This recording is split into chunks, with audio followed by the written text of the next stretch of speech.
어머니, 제발 저를 좀 살려주세요. 서연아, 제발 나 좀 살려다오. 내가 다 잘못했다. 제발 용서해다오. 빌딩 로비 한가운데서 한 노부인이 젊은 여성의 다리를 붙잡고 울부짖었다. 내가 정말 잘못했다. 용서해다오. 하지만 여성은 차가운 목소리로 경비원을 불렀다. 경비 아저씨, 이분 좀 밖으로 모셔다 주세요. 싫어. 싫다. 안 갈 거야.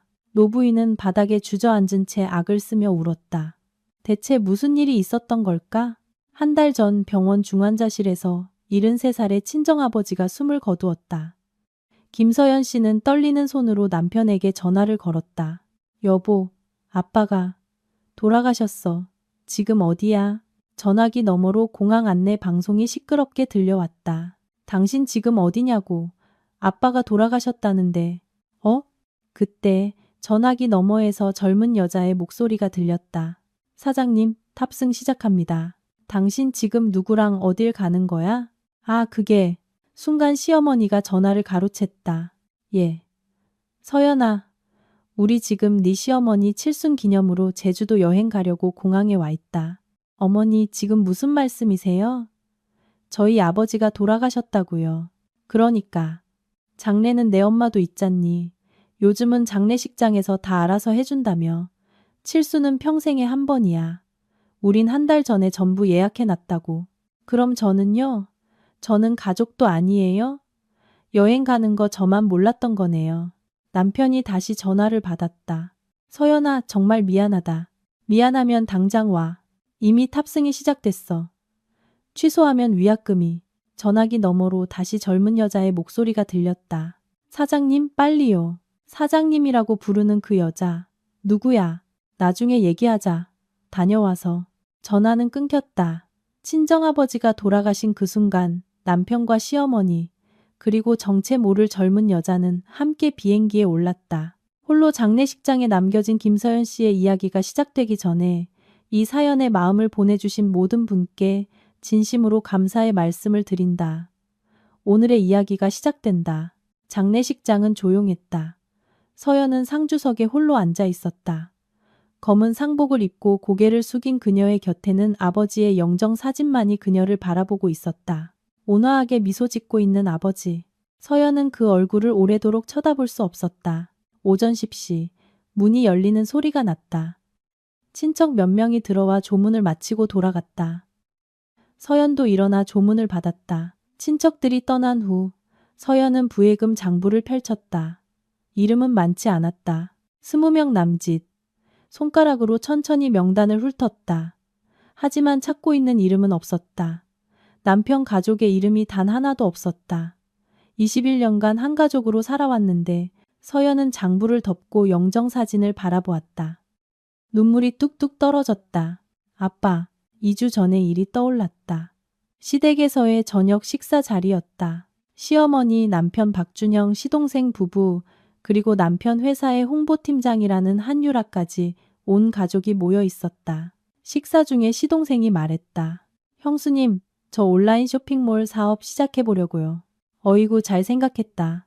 시어머니가 만족스러운 듯 웃었다. 초기 자금이 한 3천만 원 정도 필요한데.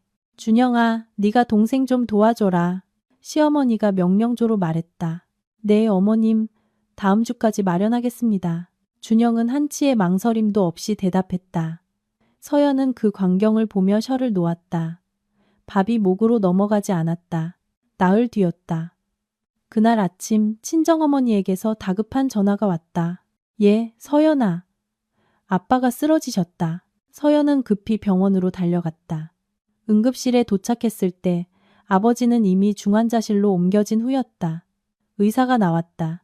뇌출혈입니다. 수술이 필요하지만 일단 상태를 안정시켜야 합니다. 서연은 복도 의자에 주저앉아 남편에게 전화를 걸었다. 여보, 아빠가 쓰러지셨어. 뇌출혈이래. 심각한가 봐. 수술해야 한다는데 비용이 좀.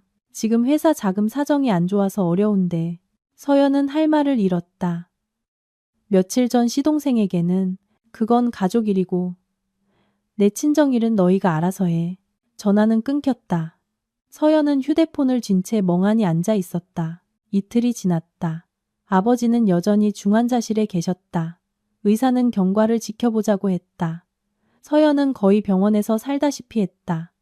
그날 오전이었다. 남편에게서 전화가 왔다. 서연아, 우리 내일 아침에 제주도 가. 뭐?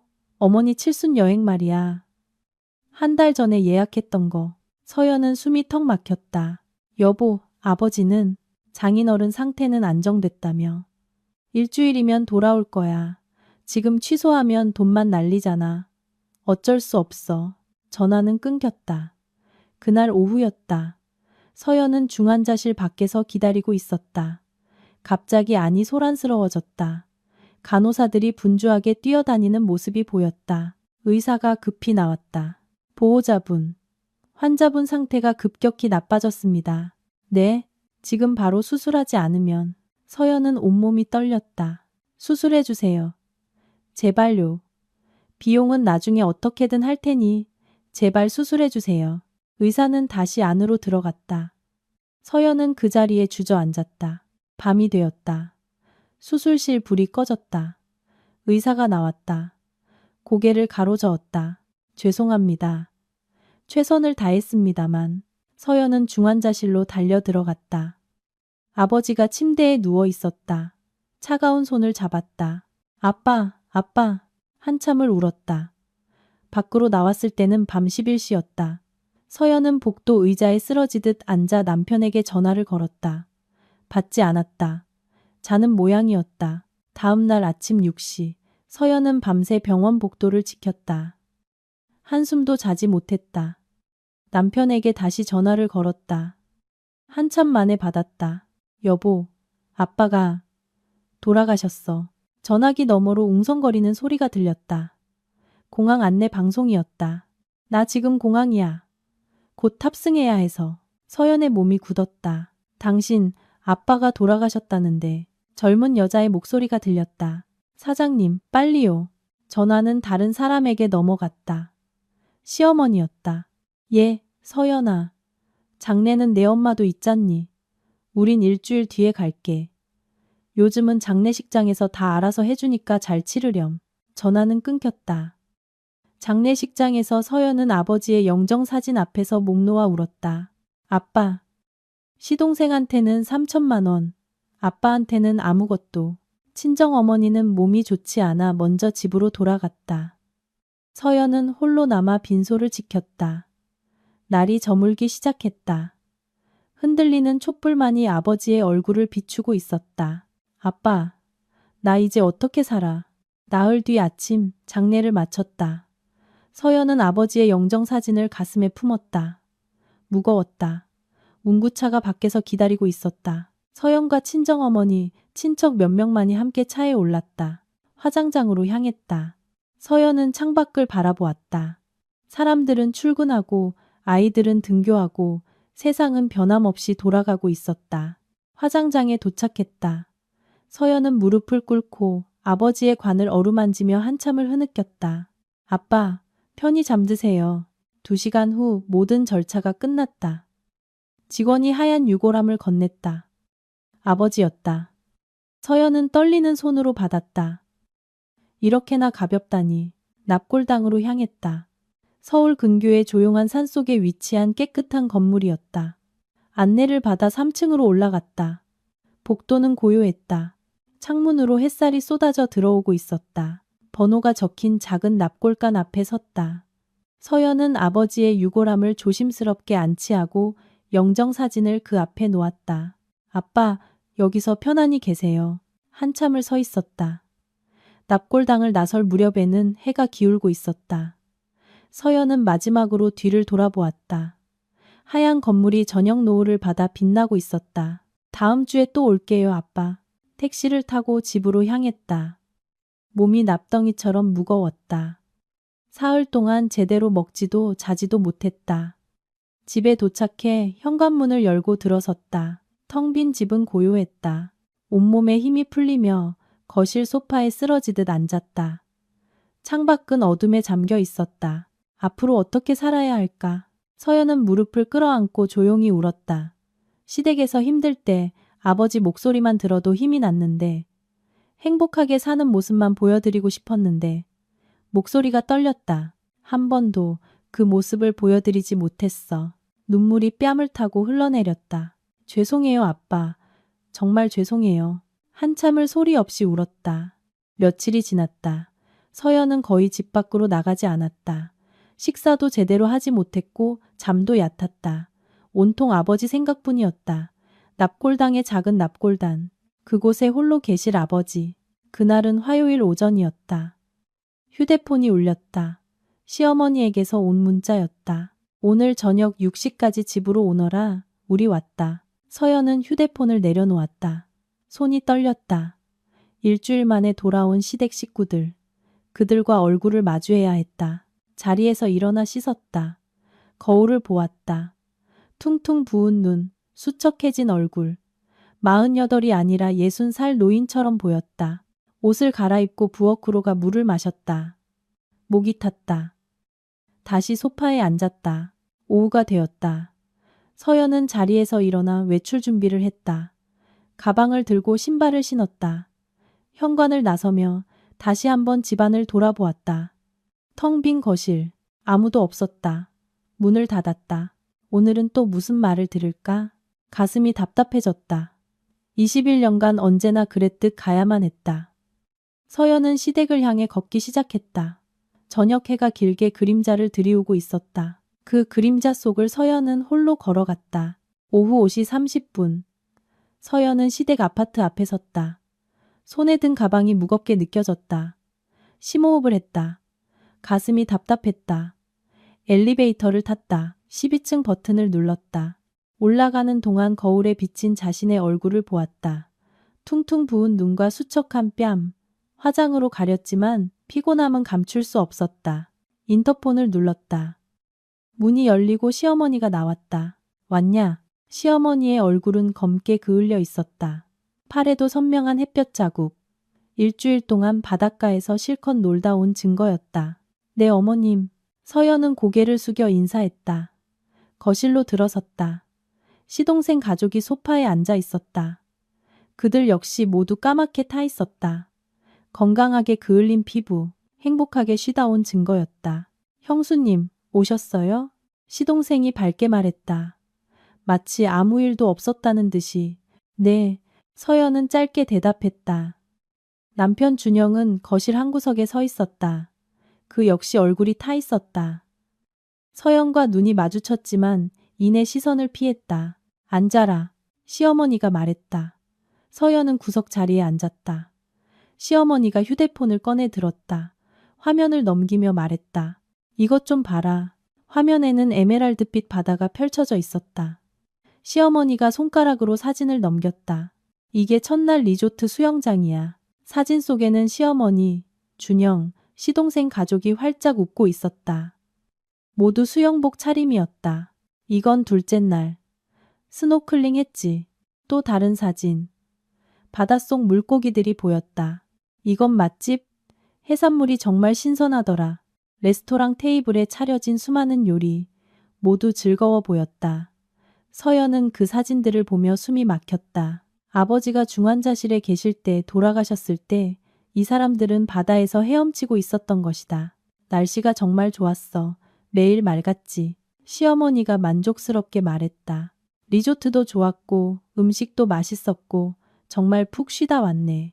동서가 끼어들었다. 어머님, 다음엔 발리로 가요. 그래, 발리도 좋지. 1년 뒤에 또 가자. 서연은 주먹을 꽉 쥐었다. 무릎 위에 손이 하얗게 질릴 정도였다. 그때 시어머니가 서연을 보았다. 장례는 잘 치렀냐? 마치 동네 슈퍼에 다녀왔냐고 묻는 듯했다. 목소리에 미안함은 한 톨도 없었다. 네. 조문객은 많이 왔고? 아니요, 많지는 않았어요. 시어머니는 다시 휴대폰으로 시선을 돌렸다. 서연의 대답에는 관심이 없었다. 그나저나 이 사진 좀 봐. 여기 석양이 정말 예뻤어. 서연은 고개를 돌렸다. 눈물이 나올 것 같았다. 하지만 참아야 했다. 준영이 입을 열었다. 어머니, 다음엔 유럽도 괜찮을 것 같아요. 유럽? 좋지. 프랑스나 이탈리아. 둘 다 가는 건 어떠니? 한 2주 정도로. 네, 그것도 좋겠네요. 서연은 그 대화를 들으며 가슴이 찢어지는 것 같았다. 다음 여행 계획을 짜고 있었다. 아버지의 장례 이야기는 단 한마디도 없었다. 시어머니가 휴대폰을 더 넘기다가 멈췄다. 아, 이거. 유라 씨랑 같이 찍은 사진. 서연의 몸이 굳었다. 유라 씨가 리조트 예약을 정말 잘해줬어. 바다가 보이는 전망 좋은 방으로. 시어머니는 기쁜 듯이 말했다. 유라 씨 덕분에 편하게 지내다 왔네. 사진 속에 한유라가 있었다. 수영복 차림으로 밝게 웃고 있었다. 준영의 옆에 서 있었다. 서연은 손톱이 손바닥을 파고들 정도로 주먹을 쥐었다. 유라 씨는 정말 일도 잘하고 싹싹하고 시어머니의 칭찬은 계속되었다. 우리 준영이가 참 좋은 부하를 뒀어. 서연은 더 이상 참을 수 없었다. 하지만 표정을 관리해야 했다. 시선을 바닥으로 떨궜다. 잠시 침묵이 흘렀다. 시어머니가 다시 입을 열었다. 근데 서연아, 내 어머님, 우리가 보낸 부액은 100만 원. 받았지? 네, 받았어요. 100만 원이면 요즘 장례식장에선 충분하다더라. TV에서 봤어. 요즘은 장례식장에서 다 알아서 해주니까 편하지. 서연은 할 말을 잃었다. 100만 원. 아버지 수술비 1000만 원은 아깝다면서. 우리가 못 가서 미안하긴 한데 뭐 어쩔 수 없었잖니. 칠순 여행은 한 달 전에 예약했던 거라 취소하면 돈만 아깝고. 서연은 입술을 깨물었다. 피가 날 것 같았다. 서연아, 저녁 준비 좀 해라. 시어머니가 당연하다는 듯이 말했다. 네, 여행 다녀와서 피곤하네. 오늘은 간단하게 먹자. 서연은 자리에서 일어나 부엌으로 향했다. 다리에 힘이 풀려 휘청거렸다. 냉장고를 열어 재료를 꺼냈다. 손이 떨렸다. 거실에서 웃음소리가 들려왔다. 다음엔 일본도 가자. 좋아요, 어머님. 교토에 가고 싶어요. 온천도. 그래, 온천 좋지. 서연은 도마 위에 팔을 올려놓고 식칼을 쥐었다. 칼을 쥔 손이 부들부들 떨렸다. 도마 위로 눈물이 뚝뚝 떨어졌다. 눈물 때문에 앞이 잘 보이지 않았다. 아빠, 작게 읊조렸다. 죄송해요. 거실에서는 웃음소리가 계속 들려왔다. 행복에 겨운 목소리. 여행 이야기에 푹 빠진 사람들. 서연은 눈물을 닦고 밥을 짓기 시작했다. 1시간 후 저녁상이 차려졌다. 가족들이 식탁에 둘러앉았다. 서연도 구석 자리에 앉았다. 먹자. 시어머니가 셔를 들었다. 식사가 시작되었다. 아무도 서연에게 말을 걸지 않았다. 마치 투명 인간처럼. 다음 주에 회사 회식이 있습니다. 준영이 말했다. 그래? 어디서? 강남에 있는 레스토랑입니다. 유라 씨가 예약했습니다. 또 한유라 이야기였다. 식사가 끝났다. 서연은 설거지를 했다. 그릇을 닦으며 또 눈물을 흘렸다. 밤 10시가 되어서야 겨우 집으로 돌아갈 수 있었다. 어머님, 저 먼저 들어가 보겠습니다. 현관 쪽에서 한유라의 목소리가 들렸다. 그제야 서연은 깨달았다. 유라도 여기 있었구나. 현관으로 나갔다. 유라가 신발을 신고 있었다. 조심히 가요, 유라 씨. 시어머니가 다정하게 말했다. 서연이 일어섰다. 어머님, 저도 이제 가보겠습니다. 시어머니는 짧게 대답했다. 유라에게 했던 것처럼 다정하지는 않았다. 현관 앞에서였다. 준영이 차키를 꺼내며 말했다. 유라 씨, 집이 어디세요? 마포 쪽입니다, 사장님. 아, 마포. 우리 집이랑은 반대 방향이네. 서연의 손이 멈칫했다. 제가 모셔다 드릴게요. 아, 괜찮습니다. 택시 타고 가면 돼요. 유라가 사양했지만 준영은 웃으며 말했다. 밤도 늦었고 위험하잖아요. 제가 모셔다 드릴게요. 그리고 서연을 보며 말했다. 당신은 택시 타고 가. 우리 집이랑 방향이 완전 반대니까. 서연은 숨이 닿는 것 같았다. 어이, 택시비는 있냐? 준영이 지갑을 꺼냈다. 10,000원짜리 2장을 꺼내 서연에게 건넸다. 2만 원이면 충분하겠지. 서연은 그 돈을 받지 않았다. 그냥 서 있었다. 빨리 받아. 유라 씨 늦겠다. 서연은 떨리는 손으로 돈을 받았다. 구겨진 돈이었다. 그럼 먼저 간다. 준영은 유라와 함께 나갔다. 엘리베이터에 탔다. 서연은 현관 앞에 홀로 서 있었다. 손에 쥔 2만 원을 내려다보았다. 눈물이 났다. 안 가고 뭐하냐? 안에서 시어머니의 목소리가 들렸다. 네, 갑니다. 서연은 서둘러 문을 닫고 나왔다. 엘리베이터를 기다렸다. 한참을 기다렸다. 방금 준영이 탄 엘리베이터는 지하 주차장에서 멈춰 있었다. 다른 엘리베이터가 왔다. 1층으로 내려와 정문으로 나왔다. 지하 주차장 쪽을 보았다. 준영의 차가 나오고 있었다. 운전석에 준영, 조수석에 유라. 차가 천천히 지나갔다. 유라가 무언가 말하는 것이 보였다. 준영이 웃고 있었다. 차는 그렇게 멀어져 갔다. 서연은 그 자리에 서서 차가 완전히 보이지 않을 때까지 바라보았다. 택시 승강장으로 걸어갔다. 다리에 힘이 없었다. 잠시 후 택시가 왔다. 주소를 말하는 목소리가 떨렸다. 택시가 출발했다. 서연은 창밖을 바라보았다. 도시의 불빛이 흐릿했다. 눈물이 고여 있었기 때문이다. 손에 쥔 2만 원을 보았다. 구겨진 돈. 남편은 아내에게 택시비를 쥐어주며 다른 여자를 차에 태워갔다. 택시는 어둠 속을 달렸다. 창밖의 불빛들이 빠르게 스쳐 지나갔다. 서연은 창밖을 바라보며 조용히 울었다. 남편은 그의 여자를 태우고 어딘가로 향하고 있었다. 21년의 결혼 생활. 하지만 지금 서연에게 남은 것은 2만 원의 택시비뿐이었다. 밤 11시. 택시가 아파트 앞에 섰다. 서연은 요금을 냈다. 남편이 준 2만 원으로 냈다. 엘리베이터를 타고 올라갔다. 5층. 현관문을 열었다. 집안은 어두웠다. 조용한 거실에 불을 켰다. 준영은 아직 돌아오지 않았다. 가방을 내려놓고 소파에 앉았다. 휴대폰을 꺼내 들었다. 알림이 하나, 문자가 한 통 와 있었다. 오후 5시에 온 문자였다. 또 돌아다닌 정계 기런 동정가 많다. 모르는 번호였다. 꾸 김현수님의 따님, 김서연님 되십니까? 이정민 변호사라고 합니다. 아버님께서 남기신 유언이 있습니다. 내일 오전에 연락 부탁드립니다. 서연은 움직임을 멈췄다. 유언? 아버지가 무슨 유언을? 아버지는 재산 같은 것이 없었다. 퇴직금도 병원비로 다 썼을 텐데. 그때 휴대폰이 울렸다. 남편에게서 온 문자였다. 오늘 회사에서 잔다. 내일 아침 일찍 회의가 있어서. 서연은 휴대폰을 쥔 채 굳어 있었다. 회사에서 잔다고? 유라를 데려다주고 그대로 회사로 간 걸까? 아니, 아닐 거야. 서연은 그 생각을 떨쳐내려 애썼다. 하지만 자꾸만 머릿속에 떠올랐다. 조수석에 앉았던 유라. 웃으며 이야기하던 두 사람. 알았어. 답장을 보냈다. 하지만 마음은 진정되지 않았다. 전화를 걸어볼까 생각했다. 하지만 손이 움직이지 않았다. 물어봐도 뻔한 대답만 돌아올 것이다. 서연은 전화를 내려놓았다. 변호사에게서 온 문자를 다시 보았다. 유언이라니. 아빠, 무슨 유언을 남기신 거예요? 읊조렸다. 시계를 보았다. 밤 11시 40분. 샤워를 해야지. 샤워를 하고 침대에 누웠다. 하지만 잠이 오지 않았다.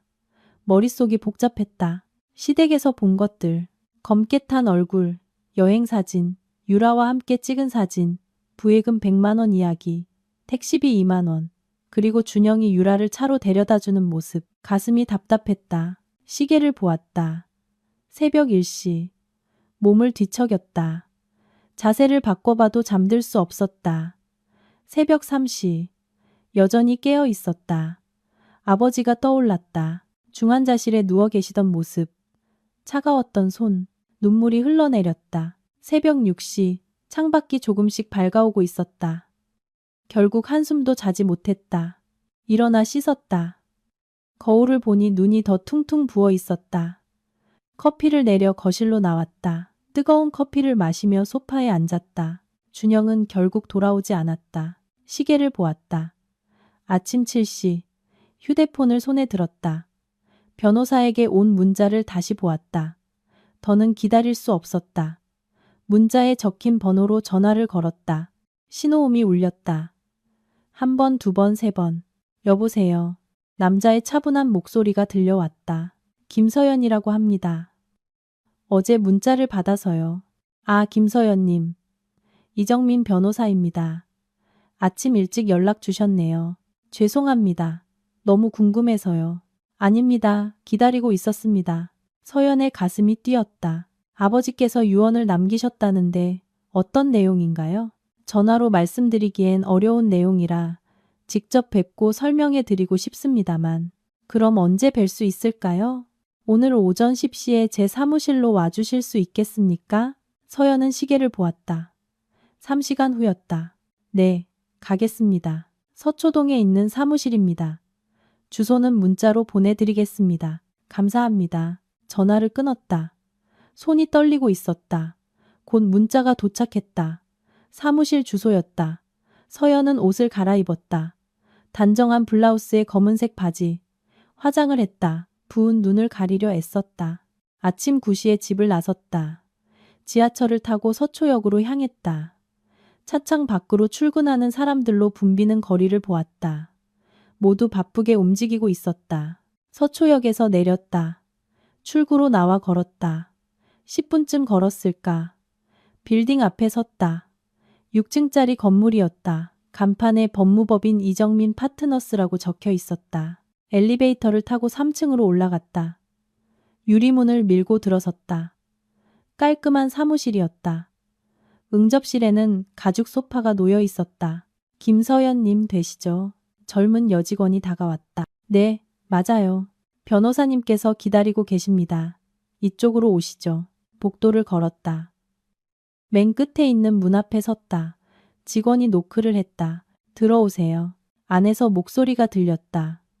커다란 책상 너머로 양복을 입은 60대 남성이 앉아 있었다. 김서연님, 기다리고 있었습니다. 이정민입니다. 이 변호사가 일어나 악수를 청했다. 서연은 악수를 받았다. 따뜻한 손이었다. 앉으시죠. 서연은 책상 앞 의자에 앉았다. 긴장되었다. 이 변호사가 서류 봉투를 꺼냈다. 두툼한 봉투였다.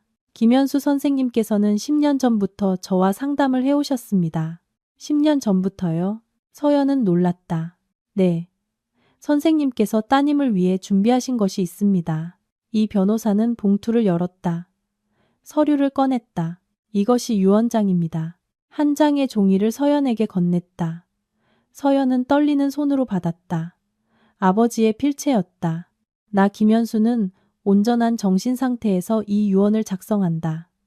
내가 사망할 시 나의 딸 김서연에게 아래와 같이 유증한다. 서연은 다음 구절을 읽었다. 눈이 커졌다. 서울시 강남구 소재 빌딩 한 채를 김서연에게 상속한다. 빌딩이요? 서연의 목소리가 떨렸다. 네, 아버님께서 소유하고 계시던 빌딩입니다. 이 변호사가 다른 서류를 꺼냈다. 빌딩 사진이었다. 10층짜리 건물이었다. 30년 전에 아버님께서 매입하신 빌딩입니다. 당시에는 작은 건물이었지만 지금은 강남 한복판에 있는 오피스 빌딩입니다. 이게 아버지 빌딩이라고요? 네, 등기부 등본입니다. 서류를 보여주었다. 김현수의 이름이 적혀 있었다. 서연은 믿을 수 없었다. 손으로 서류를 만져보았다. 진짜였다. 현재 시가로는 500억 원 정도 됩니다. 그리고 매달 임대 수입으로 5천만 원 정도가 들어옵니다. 서연은 숨이 막혔다. 현실감이 없었다. 아버님께서는 이 사실을 아무에게도 말씀하지 않으셨습니다. 왜요? 따님의 결혼 생활을 지켜보고 계셨다고 하셨습니다. 이 변호사는 조심스럽게 말했다. 시댁에서 부당한 대우를 받으시는 모습을. 서연의 눈에 눈물이 고였다. 그래서 따님께서 스스로의 힘으로 당당하게 일어서시길 바라셨던 겁니다. 이 변호사는 또 다른 서류를 꺼냈다. 그리고 한 가지 더 있습니다. 아직 더 있나요? 따님의 남편분 회사가 이 빌딩에 입주해 있습니다. 서연은 움직임을 멈췄다. 네, 8층의 RKD 마케팅이라는 회사. 남편분 회사 맞지요? 서연은 고개를 끄덕였다. 10년 전부터 임차해서 사용하고 있습니다. 그럼 남편이 낸 월세는? 네, 아버님께로 들어가고 있었습니다. 물론 남편분은 모르셨을 겁니다. 이 변호사는 설명을 이어갔다. 빌딩 관리는 전문 부동산 관리 회사에 위탁하셨기 때문에 계약도 관리 회사 명의로 진행했습니다. 남편분은 빌딩 주인이 장인어른이라는 사실을 전혀 모르셨을 겁니다. 서연은 숨을 삼켰다. 그래서 준영은 몰랐구나. 아버님께서 의도적으로 그렇게 하신 겁니다. 사위가 알게 되면 태도가 바뀔까 염려하셔서. 이 변호사가 임대차 계약서를 꺼냈다. 이것이 계약서입니다. 내년 3월에 계약이 만료됩니다. 서연은 서류를 받았다. 준영의 회사 이름이 적혀 있었다. 즉 따님께서 원하시면 계약 갱신을 하지 않을 수도 있습니다. 서연의 가슴이 뛰었다. 아버님께서 말씀하셨습니다. 이제는 따님이 선택할 차례라고. 이 변호사는 서연을 바라보았다. 이대로 참고 살아갈 것인가? 아니면 당당하게 일어설 것인가? 서연은 유언장을 다시 보았다. 아버지의 필체. 눈물 때문에 흐릿하게 보였다. 10년 동안 아버님께서 준비해 오신 겁니다. 따님을 위해서. 서연은 눈물을 닦았다. 손등으로 눈을 비볐다. 감사합니다, 변호사님. 천만에요. 아버님의 뜻을 전해드렸을 뿐입니다. 이 변호사는 서류 봉투를 서연에게 건넸다. 이것이 관련 서류 일체입니다. 등기부 등본, 임대차 계약서, 통장 사본 등이 모두 들어 있습니다. 서연은 묵직한 봉투를 받았다. 그리고 이것은 아버님께서 따님께 남기신 편지입니다. 하얀 봉투를 하나 더 꺼냈다. 서연은 떨리는 손으로 받았다. 봉투에는 사랑하는 딸 서연에게라고 아버지의 필체로 적혀 있었다. 집에 가서 천천히 읽어보세요. 네, 서연은 봉투를 꽉 쥐었다. 사무실을 나왔다. 엘리베이터를 타고 1층으로 내려왔다. 빌딩 밖으로 나오자 햇살이 눈부셨다. 서연은 서류 봉투를 가슴에 품었다. 아빠, 작게 읊조렸다. 10년 동안 아버지는 준비하고 계셨다. 딸이 부당한 대우를 받는 모습을 보면서 묵묵히 준비하고 계셨다. 21년간 서연은 참았다. 하지만 이제는 달라질 수 있을지도 모른다. 서연은 하늘을 올려다 보았다. 파란 하늘이 펼쳐져 있었다. 아빠, 지켜봐 주세요. 속으로 다짐했다. 그리고 당당하게 걷기 시작했다. 서연은 집에 도착했다. 변호사 사무실에서 받아온 서류 봉투를 식탁 위에 올려놓았다. 묵직한 봉투였다. 안에는 등기부 등본, 계약서, 통장 사본이 들어있었다. 그리고 아버지가 쓴 편지. 편지 봉투를 손에 들고 떨리는 손으로 봉투를 뜯었다. 편지에는 아버지의 필체로 빼곡하게 내용이 적혀 있었다. 사랑하는 딸 서연아, 이 편지를 읽고 있다는 건 아빠가 이미 이 세상을 떠난 후겠구나. 미안하다. 아빠가 더 오래 살아서 내 곁에 있어주지 못해서. 10년 동안 아빠는 네가 시댁에서 부당한 대우를 받는 모습을 지켜봤다. 가슴이 찢어지는 것 같았지. 하지만 아빠는 가난해서 너를 도와줄 수가 없었단다. 그래서 준비했다. 30년 전에 사두었던 작은 빌딩. 그것이 이제 너에게 힘이 되어줄 거다. 이제부터는 당당하게 살아라. 움츠러들지 말고. 아빠가 하늘에서 지켜보고 있을게. 사랑한다. 내 딸 서연아. 서연은 편지를 가슴에 품고 한참을 서 있었다. 눈물을 훔치고 일어섰다. 집안을 정리해야 했다. 며칠 동안 제대로 청소를 하지 못했기 때문이다. 거실을 청소하고 빨랫감을 모았다. 준영의 옷도 섞여 있었다. 재킷을 집어들었다. 주머니를 확인했다.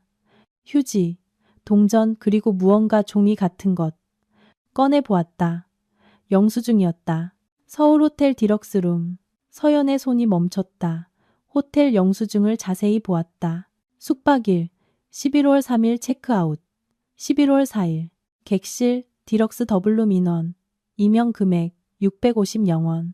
11월 3일 서연은 숨을 삼켰다. 아버지가 돌아가신 날이었다. 그날 오후 서연은 준영에게 몇 번이나 전화를 걸었다. 받지 않았다. 다음 날 새벽에야 전화를 걸었을 때 공항이라고 했다. 그런데 왜 호텔 영수증이? 손이 떨렸다. 영수증을 다시 보았다. 아버지가 중환자실에서 숨을 거두실 때 남편은 호텔에 있었다. 누군가와 함께 서연은 주저앉았다. 다리에 힘이 풀렸다. 그 순간 호텔에 휴대폰을 꺼내 들었다. 떨리는 손으로 서울 호텔 번호를 검색했다. 전화를 걸었다. 서울 호텔입니다. 저 11월 3일 숙박객 확인 좀 할 수 있을까요? 죄송하지만 개인 정보라. 제 남편이 그날 거기 있었을 텐데요. 확인 좀 부탁드립니다. 죄송하지만 본인 확인이 되지 않아서. 서연은 전화를 끊었다. 확인할 방법은 없었다. 하지만 알 것 같았다. 누구와 있었는지. 유라. 가슴이 찢어질 듯 아팠다. 아버지가 돌아가시는 그 순간 남편은 그의 여자와 호텔에 있었다. 서연은 영수증을 쥔 채 한참을 앉아 있었다. 얼마나 지났을까? 시계를 보았다. 오후 1시 30분. 자리에서 일어났다. 움직여야 했다. 변호사가 했던 말이 떠올랐다. 빌딩 주인으로서 한번 방문해 보라고. 그리고 준영의 회사가 8층에 있다고. 서연은 결심했다. 가보기로. 옷을 갈아입었다. 단정한 원피스를 입고 카디건을 걸쳤다. 가방에 휴대폰을 넣었다. 오후 서연은 강남역에서 내렸다. 테헤란로를 걸었다. 빌딩들이 즐비했다. 그중 하나가 자신의 빌딩이었다. 10층짜리 회색빛 빌딩. 깔끔하고 현대적인 건물이었다. 저게 내 빌딩이구나.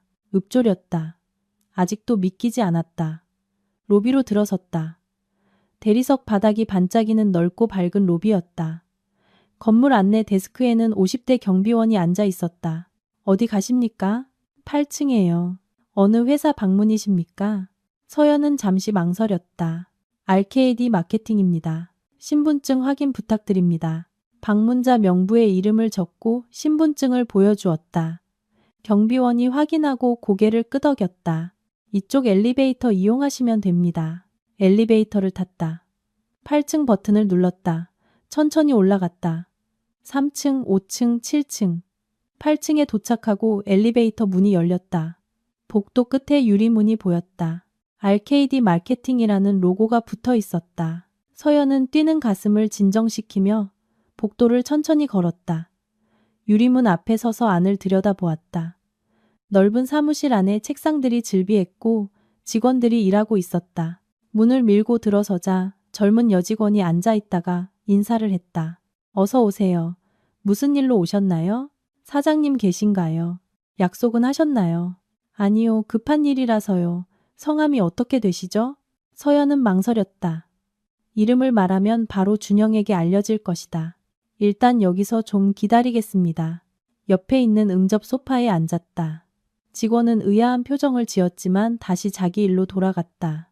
서연은 조용히 앉아 사무실 안을 둘러보았다. 20명 남짓한 직원들이 일하고 있었다.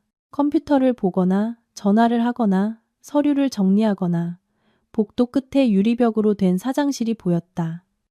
블라인드가 내려져 있었지만 완전히 닫혀 있지는 않았다. 5분쯤 지났을까 사장실 문이 열리고 양복 차림의 준영이 나왔다. 서연은 재빨리 고개를 숙이고 잡지를 들어 얼굴을 가렸다. 준영은 직원 한 명과 이야기하고 있었다. 서연을 알아보지 못했다. 잠시 후 다시 사장실로 들어가 문을 닫았다. 서연은 숨을 내쉬었다. 그때였다. 엘리베이터에서 누군가 내렸다. 서연은 힐끗 보았다. 한유라였다. 긴 생머리에 단정한 정장 차림. 손에 서류 봉투를 들고 있었다. 유라가 사무실로 들어왔다. 직원에게 가볍게 목례하고 곧장 사장실로 향했다. 노크도 없이 문을 열고 들어갔다. 서연은 그 모습을 보고 가슴이 철렁했다. 노크도 없이 들어가다니 얼마나 가까운 사이인 걸까. 서연은 자리에서 일어나 조심스럽게 사장실 쪽으로 다가갔다. 블라인드 틈으로 안이 조금 보였다. 서연은 숨을 죽이고 훔쳐보았다. 준영이 책상에 앉아있고 유라가 그 옆에 서 있었다. 서류를 보여주며 무언가 설명하고 있었다. 준영은 고개를 끄덕이며 듣고 있었다. 그런데 갑자기 유라가 몸을 숙여 준영에게 다가갔다. 그리고 준영의 어깨에 손을 올렸다. 준영이 유라를 올려다보았다. 두 사람의 눈이 마주쳤다. 유라가 미소를 지었다. 준영이 유라의 손을 잡았다. 그리고 자리에서 일어나 유라를 껴안았다. 서연은 숨을 삼켰다. 준영이 유라의 머리를 쓰다듬으며 두 사람은 서로를 껴안고 있었다. 조금만 더 참아. 이제 곧 끝나. 준영의 목소리가 희미하게 들려왔다. 알아요. 그래도 힘들어요. 유라의 목소리였다. 내년이면 이혼할 수 있어. 그러면 우리. 서연은 더 이상 듣지 않았다.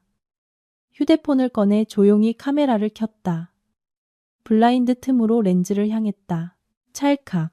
껴안고 있는 두 사람의 사진을 찍었다. 증거였다. 각도를 바꿔가며 여러 장을 찍었다. 그리고 조용히 뒤로 물러났다. 사무실 직원이 이상한 듯 쳐다봤지만 신경 쓰지 않았다. 사무실을 나와 엘리베이터를 탔다. 문이 닫히자 다리에 힘이 풀려 벽에 기댔다. 눈물이 쏟아졌다.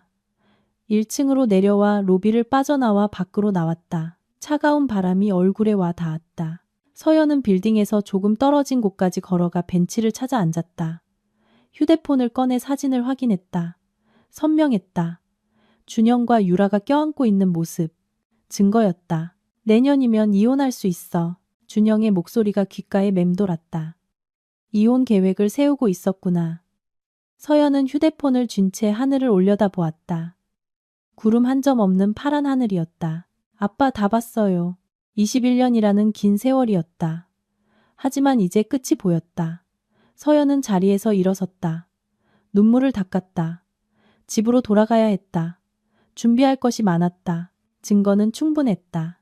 호텔 영수증, 불륜 사진, 그리고 무엇보다 500억 원의 빌딩. 서연은 걷기 시작했다. 더 이상 고개를 숙이지 않았다. 저녁 6시 집에 도착했다. 거실 테이블 위에 서류 봉투가 놓여 있었다. 아버지가 남긴 유산. 그 옆에 호텔 영수증을 놓았다. 휴대폰도 테이블 위에 올려두었다. 사진이 저장되어 있었다. 서연은 소파에 앉아 그것들을 바라보았다. 이제 선택해야 했다. 어떻게 할 것인가. 휴대폰이 울렸다. 시어머니에게서 온 문자였다. 내일 저녁 7시에 집으로 오너라. 할 얘기가 있다. 서연은 문자를 보고 입술을 깨물었다. 할 얘기. 무슨 얘기일까? 하지만 서연에게도 할 말이 있었다. 아주 많이. 알겠습니다. 답장을 보냈다. 휴대폰을 내려놓고 창밖을 보았다. 붉은 저녁 노을이 하늘을 물들이고 있었다. 서연은 주먹을 꽉 쥐었다. 이제부터 시작이다. 긴 밤이 지나고 새 아침이 올 것이다. 그리고 그 아침은 서연의 것이었다. 다음 날 아침이 밝았다. 서연은 일찍 눈을 떴다. 어제와는 달랐다. 밤새 뒤척이지 않고 오랜만에 푹 잤다. 욕실로 가 거울을 보았다. 퉁퉁 부었던 눈이 제법 가라앉아 있었다. 세수를 하고 화장을 시작했다. 파운데이션을 꼼꼼히 바르고 평소보다 정성을 들였다. 옷장을 열고 한참을 고민한 끝에 단정한 검은색 원피스를 꺼내 입었다. 서랍에서 시어머니가 결혼할 때 해준 목걸이를 꺼냈다. 21년 만에 처음 꺼내는 것이었다. 목에 걸고 다시 거울을 보았다. 무언가 달라 보였다. 눈빛에 힘이 있었다. 그래, 거울 속 자신에게 작게 읊조렸다. 하루 종일 준비했다. 먼저 이정민 변호사에게 전화를 걸었다. 변호사님, 저 김서연입니다. 여쭤볼 것이 있는데요. 네, 말씀하세요. 빌딩 임대차 계약을 중도 해지할 수 있을까요? 계약서에 중도 해지 조항이 있는지 먼저 확인해야 합니다. 제가 보내드린 서류 중에 계약서가 있을 겁니다. 네, 있어요. 그럼 확인해보고 다시 연락드리겠습니다. 법적으로 검토해보겠습니다. 감사합니다, 변호사님. 전화를 끊고 테이블 위에 놓인 서류 봉투를 가져왔다. 계약서를 꺼내 한 장 한 장 천천히 읽었다.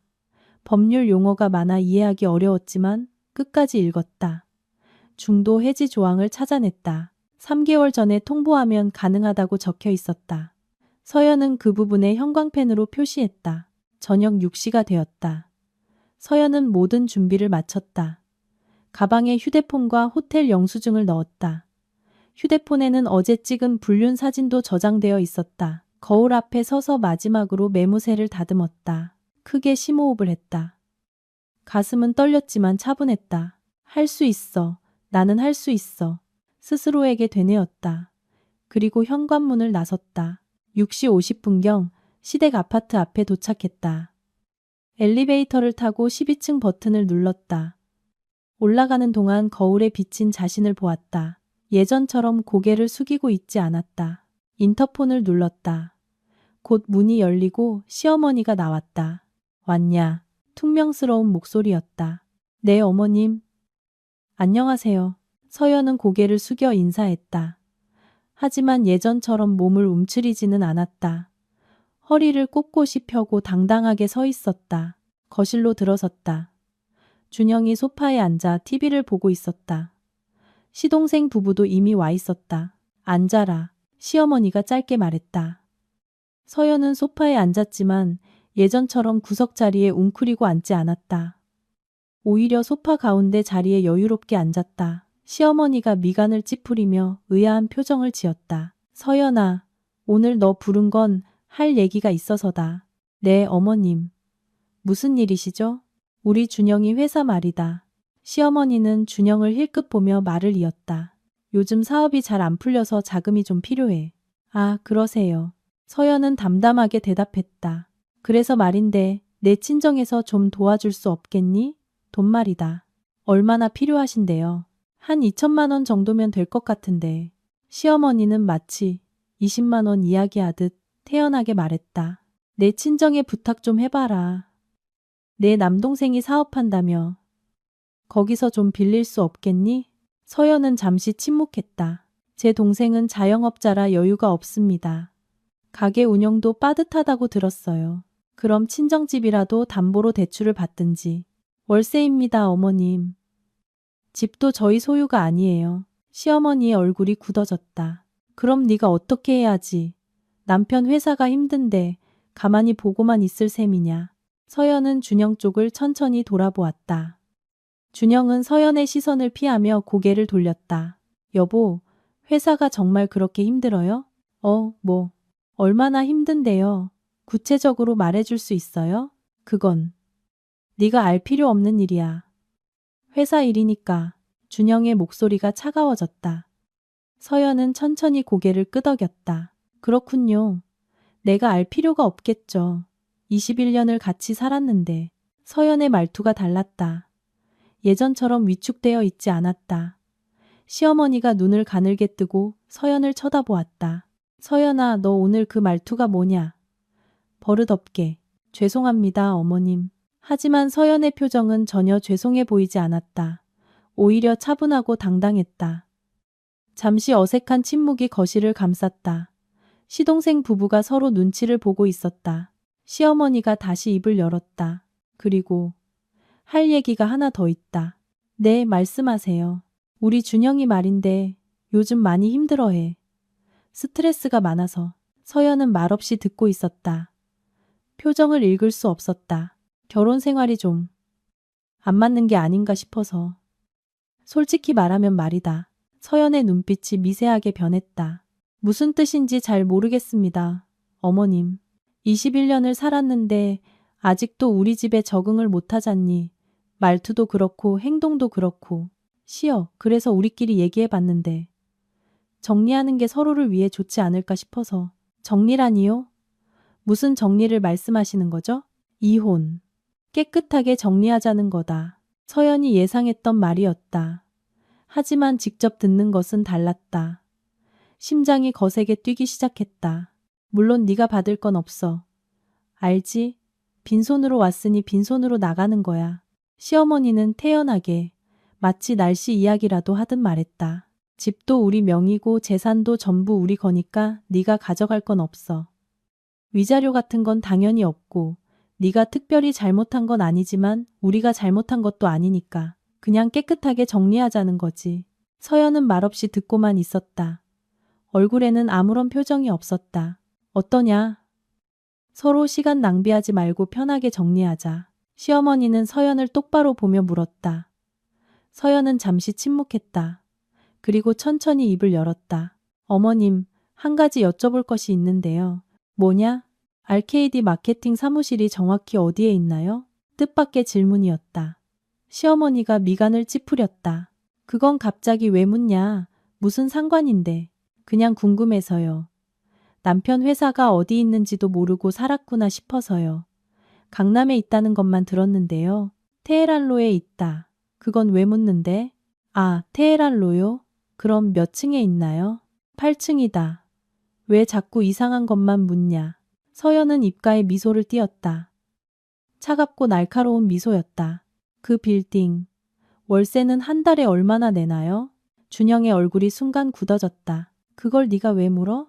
그냥 궁금해서요. 회사가 힘들다고 하시니 월세도 부담이 될 것 같아서요. 그건 네가 걱정할 일이 아니야. 회사 일은 회사 일이다. 준영의 목소리가 날카로워졌다. 불안한 기색이 역력했다. 서연은 천천히 가방을 열었다. 휴대폰을 꺼내 사진 폴더를 열었다. 저 어제 그 빌딩에 다녀왔거든요. 준영의 얼굴이 굳어졌다. 뭐? 거길 왜? 8층 RKD 마케팅 로비도 보고 사무실 입구도 봤어요. 아주 깨끗하더라고요. 서연은 휴대폰 화면을 준영에게 보여주었다. 빌딩 로비 사진이었다. 왜 거길? 견학 갔어요. 강남 빌딩은 어떤가 궁금해서. 서연의 목소리는 차분하고 냉정했다. 하지만 그 냉정함이 오히려 무서웠다. 시어머니가 불쾌한 얼굴로 끼어들었다. 서연아, 너 지금 무슨 이상한 짓이냐? 남편 회사를 몰래 찾아가다니. 이상한 짓 아니에요, 어머님. 그냥 남편 회사가 어디에 있고 어떤 모습인지 궁금했을 뿐이에요. 21년을 살면서 한 번도 가본 적이 없어서요. 서연은 휴대폰을 다시 가방에 넣었다. 천천히, 침착하게. 그리고 어머님 이혼 이야기는 좀 더 생각해 보겠습니다. 서둘러 결정할 일은 아닌 것 같아서요. 뭐? 시어머니의 목소리가 높아졌다. 생각할 게 뭐가 있어. 깨끗하게 정리하면 되지. 21년을 함께 살았는데 하루아침에 결정할 수는 없습니다. 천천히 생각하고 싶어요. 그리고 이혼 이야기를 하시면서 남편 사업 자금 2천만 원 이야기를 꺼내신 의도가 궁금하네요. 시동생 사업 자금은 도와주면서 친정아버지 수술비는 친정에서 알아서 하라고 하셨잖아요. 서연은 자리에서 일어섰다. 천천히, 당당하게. 오늘은 이만 가보겠습니다, 어머님. 너 지금 뭐 하는 거야? 시어머니가 소리쳤지만 서연은 냉정하게 현관으로 향했다. 뒤돌아보지 않았다. 신발을 신으며 거실 쪽을 돌아보았다. 모두가 굳은 표정으로 서연을 보고 있었다. 아, 그리고 한 가지만 더 여쭤볼게요. 서연은 준영을 똑바로 쳐다보았다. 당신 11월 3일에 어디 있었어요? 준영의 얼굴이 흑빛으로 변했다. 11월 3일. 네, 저희 아버지가 돌아가신 날이요. 제가 몇 번이나 전화했는데 받지 않던 그날. 그날 공항 가기 전에는 어디 있었어요? 오후부터 다음 날까지. 서연의 눈빛이 날카롭게 빛났다. 준영은 대답하지 못했다. 입을 열었다 닫았다 할 뿐이었다. 시어머니가 의아한 얼굴로 준영을 쳐다보았다. 됐어요. 대답 안 해도. 저는 이미 알고 있으니까. 서연은 현관문 손잡이를 잡았다. 그럼 다음에 뵙겠습니다, 어머님. 안녕히 계세요. 문을 열고 나갔다. 닫히는 문 너머로 시어머니가 소리치는 소리가 들렸지만 서연은 신경 쓰지 않았다. 엘리베이터를 타고 천천히 내려왔다. 거울에 비친 자신을 보았다. 미소 짓고 있었다. 1층에 도착해 밖으로 나오자 차가운 바람이 얼굴을 스쳤다. 서연은 깊게 숨을 들이마셨다. 가슴이 뻥 뚫리는 기분이었다. 휴대폰을 꺼내 이정민 변호사에게 전화를 걸었다. 변호사님, 저 김서연입니다. 네, 김서연님, 무슨 일이십니까? RKD 마케팅 임대차 계약 갱신하지 않기로 결정했습니다. 정말 괜찮으시겠습니까? 다시 한번 생각해 보셔도. 네, 틀림없습니다. 3개월 전에 통보하면 된다고 하셨죠? 그렇습니다. 내용 증명으로 보내야 합니다. 그럼 내일 아침에 바로 통지서 보내주세요. 즉시 진행해 주시면 좋겠습니다. 알겠습니다. 내일 아침 가장 먼저 처리하겠습니다. 감사합니다, 변호사님. 전화를 끊고 하늘을 올려다보았다. 밤하늘에 별이 빛나고 있었다. 아버지가 어딘가에서 지켜보고 계시는 것 같았다. 아빠, 저 오늘 시작했어요. 아빠가 마련해 주신 걸로. 작게 읊조렸다. 그리고 당당하게 똑바로 걷기 시작했다. 뒤는 돌아보지 않았다. 집으로 돌아가는 길이었다. 서연의 발걸음은 예전과 달랐다. 무겁지 않았다. 오히려 가벼웠다. 21년간 억압받고 살았다. 매일 남의 눈치를 보고 참고 견디며 살았다. 하지만 이제는 달라질 것이다. 오늘 첫 번째 카드를 꺼냈다. 빌딩 주인이라는 카드. 아직 남아있는 카드는 많았다. 호텔 영수증, 불륜 사진, 그리고 500억 원의 재산. 서연은 이제 게임의 주인이 되었다. 더 이상 당하기만 하는 사람이 아니었다. 그리고 이 게임은 이제 막 시작되었을 뿐이었다. 나흘 뒤 오전 10시. 서연은 집에서 차를 마시며 창밖을 내다보고 있었다.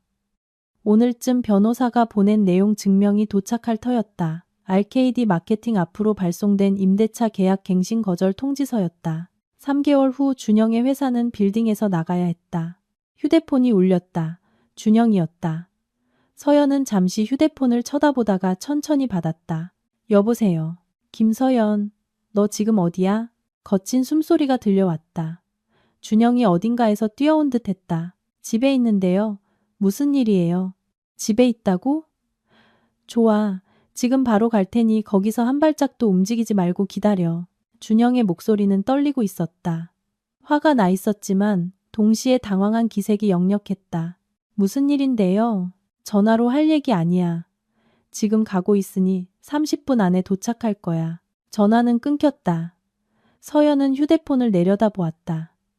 예상했던 반응이었다. 오늘쯤 우편물이 도착했고 준영이 그것을 확인한 것이다. 서연은 차를 한 모금 더 마시고 자리에서 일어났다. 거울을 보고 머리를 매만졌다. 옷매무새를 가다듬었다. 준비해야 했다. 곧 폭풍이 몰아칠 테니까 30분쯤 지났을까. 인터폰이 요란하게 울렸다. 한 번이 아니라 여러 번 계속해서. 모니터를 보니 준영이었다. 숨을 헐떡이고 있었고 손에 무언가를 쥐고 있었다. 문을 열어주기도 전에 준영은 비밀번호를 누르고 현관문을 박차듯 들어왔다. 얼굴은 붉었고 이마에는 땀이 송골송골 맺혀 있었다. 손에는 우편물을 쥐고 있었다. 이게 뭐야? 준영은 우편물을 거실 테이블에 내동댕이 쳤다. 내용 증명 우편이었다. 초록색 봉투가 테이블 위를 미끄러졌다. 서연은 천천히 우편물을 집어들었다. 봉투를 보니 발신인은 법무법인 이정민 파트너스, 수신인은 RKD 마케팅이었다. 읽어봐, 읽어보라고. 준영이 소리쳤다. 손가락으로 우편물을 가리키며 쏘아붙였다. 서연은 침착하게 봉투를 열었다. 이미 뜯어져 있었다. 준영이 회사에서 확인하고 온 것이다. 서류를 꺼내 천천히 읽기 시작했다. 임대차 계약 갱신 거절 통지서, 수신 RKD 마케팅 대표이사 귀하, 발신 김서연. 서연의 목소리가 잠시 멈췄다. 자신의 이름이 적혀 있었다. 계속 읽어 나갔다. 본 빌딩의 소유주는 귀사와의 임대차 계약을 갱신하지 않기로 결정하였기에 이를 통지합니다. 계약 만료일은 2025년 3월 31일이며 해당 일까지 명도를 완료하여 주시기 바랍니다. 준영은 안절부절 못하며 서연을 쳐다보고 있었다. 주먹을 쥐었다 폈다를 반복했다. 빌딩 주인이 갑자기 계약을 안 한다니. 10년 동안 아무 문제 없이 잘해왔는데 서연은 서류를 다 읽고 천천히 테이블 위에 내려놓았다. 그러게요. 왜 그랬을까요? 그게 지금 중요해? 우리 회사가 쫓겨나게 생겼다고. 준영의 목소리가 점점 커졌다. 아직 3개월이나 남았잖아요. 충분한 시간이라고 생각하는데요. 다른 곳 알아보면 되죠. 서연의 냉정한 태도에 준영의 눈빛이 변했다. 의심의 눈초리였다. 너, 뭐 알고 있지? 이 우편물, 발신인이 내 이름이잖아. 준영은 서류를 집어들고 소리쳤다. 김서연, 여기 똑똑히 내 이름이 적혀 있어. 이게 어떻게 된 거야? 제 이름이라고요? 서연은 서류를 다시 보는 척했다. 물론 이미 알고 있었다. 내 이름으로 왜 이런 게 와? 빌딩 주인이랑 아는 사이야? 아는 사이라기보다는 더 가까운 관계죠. 서연이 조용히 말했다. 무슨 소리야? 제가 그 빌딩 주인이니까요. 순간 거실은 정적이 흘렀다. 시계 초침 소리만 들렸다. 준영은 입을 벌린 채 굳어 있었다. 뭐라고? 저 빌딩 제 거예요. 아버지가 유산으로 남겨주셨어요. 말도 안 돼. 내 아버지한테 그런 재산이 있을 리가 없어. 믿기 힘드시죠? 저도 처음엔 그랬으니까요. 서연은 테이블 서랍을 열었다. 등기부 등본을 꺼내 준영 앞에 놓았다. 이게 등기부 등본이에요. 아버지 명의로 30년 전에 등기되었고 일주일 전에 제 명의로 상속 등기가 완료됐어요. 준영은 떨리는 손으로 서류를 집어들었다. 한 장 한 장 넘기며 읽었다. 얼굴이 점점 하얗게 질려갔다. 이게 진짜야? 진짜예요. 확인하고 싶으면 등기소에서 직접 떼어보세요. 준영은 소파에 털썩 주저앉았다. 손에서 서류가 미끄러져 떨어졌다. 멍하니 허공을 바라보고 있었다. 그럼 10년 동안 우리가 낸 월세는 저희 아버지한테로 들어갔죠. 서연은 차분하게 말했다. 물론 당신은 몰랐겠지만 아버지가 일부러 관리 회사를 통해서 계약했으니까요. 당신이 장인어른이 빌딩 주인이라는 걸 절대로 모르게. 준영은 말을 잃은 듯 그저 조용히 앉아 있었다. 손이 떨리고 있었다. 믿을 수 없다는 표정이었다. 왜 계약을 갱신 안 하는 거야? 우리가 뭐 잘못한 거라도 있어? 잘못한 거요? 서연은 가방에서 무언가를 꺼냈다. 작고 하얀 종이였다. 테이블 위에 올려놓았다. 이게 뭔지 알아요? 준영은 종이를 내려다보았다. 눈이 커졌다. 호텔 영수증이었다. 11월 3일 서울 호텔 디럭스룸. 체크인 오후 3시. 체크아웃 11월 4일. 숙박 인원 2명. 서연이 또렷하게 읽었다. 그날이 무슨 날이었는지 기억해요? 준영의 얼굴에서 핏기가 가셨다. 입술이 미세하게 떨렸다. 서연아, 그건 아버지가 돌아가신 날이에요. 제가 울면서 당신한테 전화했던 날. 하지만 당신은 전화를 받지 않았죠. 서연의 목소리는 차분했지만 그 안에 깊은 슬픔이 담겨 있었다. 다음 날 새벽에 전화하니까 공항이라고 했죠. 제주도 가는 비행기 탄다고. 서연아, 잠깐만. 오해야. 오해 아니에요. 서연은 휴대폰을 꺼냈다. 사진 폴더를 열어 준영에게 보여주었다. 유라와 껴안고 있는 사진이었다. 사장실에서 찍은 사진이에요. 이것도 봤어요. 당신 회사에 갔을 때 찍었죠. 사장실 블라인드가 완전히 닫혀있지 않았거든요. 준영의 손이 떨렸다. 무슨 변명을 하려 해도 입이 떨어지지 않았다. 두 사람이 무슨 얘기하는지도 들었어요. 조금만 더 참아. 내년이면 이혼할 수 있어. 그러면 같이 살 수 있다고. 서연은 휴대폰을 테이블 위에 내려놓으며 말했다. 그래서 제가 도와주려고요. 이혼하고 싶다면서요. 서연아, 정말 아니야. 유라는 그냥 부하 직원이고. 그냥 부하 직원이 장인어른 기일에 호텔에 갑니까? 그냥 부하 직원이 시어머니 칠순 여행에 동행하나요? 서연의 목소리가 차가워졌다. 그냥 부하 직원을 밤 10시에 조수석에 태워 집까지 데려다 주면서 아내한테는 택시비 2만 원을 쥐어주나요? 준영은 아무 말도 하지 못했다. 변명할 말이 하나도 없었다. 모든 것이 사실이었기 때문이다. 얼마나 됐어요? 유라 씨랑은 언제부터? 서연이 물었다. 준영은 고개를 숙인 채 대답하지 않았다. 대답 안 해도 돼요. 이제 중요하지 않으니까.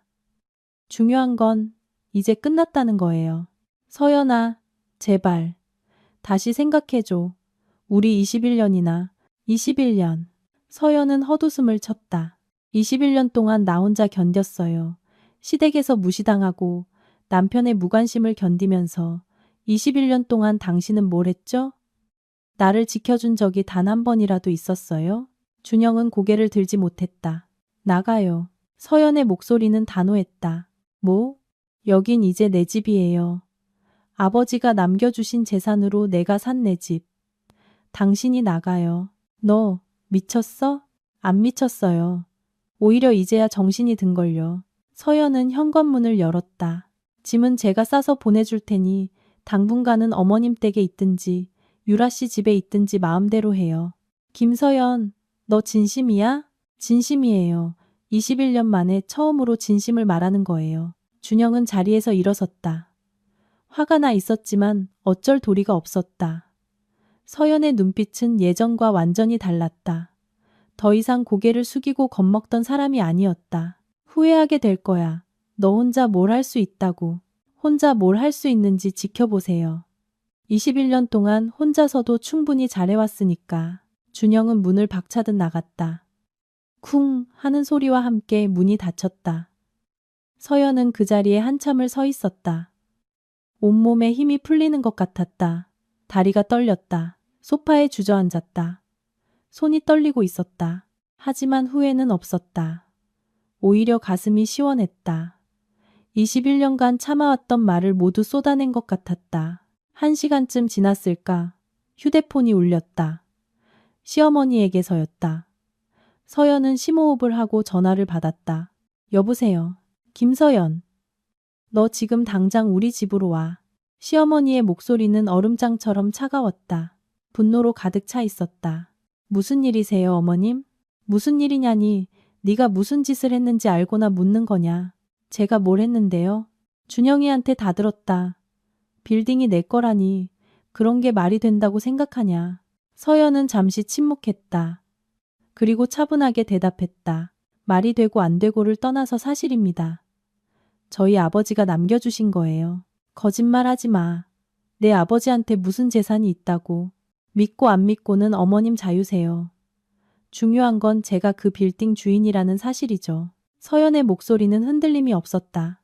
그리고 빌딩 임대를 어떻게 할지는 제 자유입니다. 계약을 갱신할 수도 있고 안 할 수도 있고요. 김서연, 너 지금 건방지게. 건방진 게 아닙니다. 당연한 권리를 행사하는 것뿐이에요. 지금 당장 오지 않으면 내가 가겠다. 오늘은 바빠서 못 갑니다. 어머님. 다음에 뵙죠. 서연이 전화를 끊으려 하자 시어머니가 소리쳤다. 김서연, 끊지 마. 하지만 서연은 전화를 끊었다. 다시 걸려오는 전화는 받지 않았다. 무음으로 설정했다. 창밖을 내다보았다. 해가 중천에 떠 있었다. 날씨는 맑았다. 오후 4시경이었다. 휴대폰에 모르는 번호가 떴다. 잠시 망설이다가 받았다. 여보세요. 김서연님 되시죠? 저 한유라라고 합니다. 서연의 몸이 순간 굳었다. 한유라였다. 예상치 못한 전화였다. 무슨 일이시죠? 목소리를 가다듬고 물었다. 뵙고 말씀드리고 싶은데. 시간 괜찮으시면 한번 뵐 수 있을까요? 무슨 얘기를요? 사장님.